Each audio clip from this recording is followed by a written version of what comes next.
Hello friends, welcome back to my channel. ఈరోజు నేను ఉల్లిగడ్డలతో ఒక కొత్త రెసిపీని మీతో షేర్ చేసుకోబోతున్నాను. సో ఎప్పుడు ఉల్లిగడ్డలతో చేసుకునే ఎగ్ కర్రీ కాకుండా ఈ విధంగా కొత్తగా చేసుకోండి, చాలా టేస్టీగా ఉంటుంది.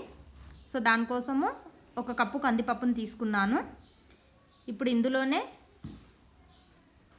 2 ఉల్లిగడ్డలు కట్ చేసి పెట్టుకున్నాను కదా, వాటిని కూడా యాడ్ చేసుకుంటున్నాను. మీకు కావాల్సే ఉల్లిగడ్డలు కొంచెం క్వాంటిటీ పెంచుకోవచ్చు అన్నమాట.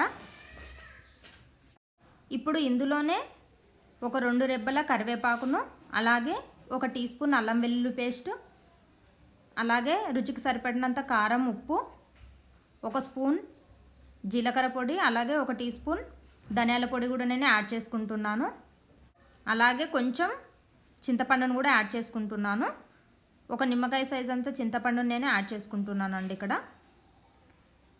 సో చాలా సింపుల్ రెసిపీ అన్నమాట.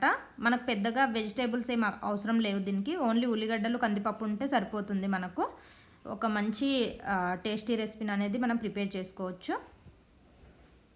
అలాగే ఇందులో పసుపు కూడా యాడ్ చేసుకుంటున్నాను. ఇప్పుడు కొంచెం వెజిటేబుల్ ఆయిల్ కూడా ఇందులోనే యాడ్ చేసుకొని మొత్తం ఒకసారి ఈ విధంగా మిక్స్ చేసుకుంటున్నాను. సో ఈ మసాలాలు ఏవైతే ఉన్నాయో అన్నీ బాగా కలిసేటట్టు ఒకసారి ఈ విధంగా కలుపుకొని తగినన్ని వాటర్ కూడా యాడ్ చేసుకొని నేను స్టవ్ వెలిగించి స్టవ్ పైన పెట్టుకుంటున్నాను. సో మనకి ఇది ఎక్కువ ఉడకనవసరం లేదు. కొంచెం కందిపప్పు అనేది పలుకు పలుకుగా ఉంటేనే మనకు ఈ కర్రీ అనేది టేస్టీగా ఉంటుంది. సో తగినన్ని వాటర్ యాడ్ చేసుకొని ఈ విధంగా మిక్స్ చేసుకుంటున్నాను. ఇప్పుడు మనకి కర్రీ రెడీ అవ్వడానికి మినిమం ఒక 10 to 15 మినిట్స్ పడుతుంది. సో అందుకోసమని నేను ఇక్కడ మూత పెట్టి ఒక 15 మినిట్స్ తర్వాత ఓపెన్ చేసి చూస్తే ఈ విధంగా ఉంది.